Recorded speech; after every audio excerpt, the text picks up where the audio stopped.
Hello, ladies and gentlemen. It's your boy, Swabby Dobby, owner operator of Perfect Touch Auto Glass, locally here in Richmond, Virginia.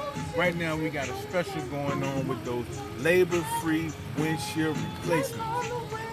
Right now, I want y'all to pay attention to what I have to say right here. Alright, y'all. I don't know if you can see it, but this is what happens when you run a V bead and then you run a bead behind it just so that the glue can catch the molding, because the V bead won't do it.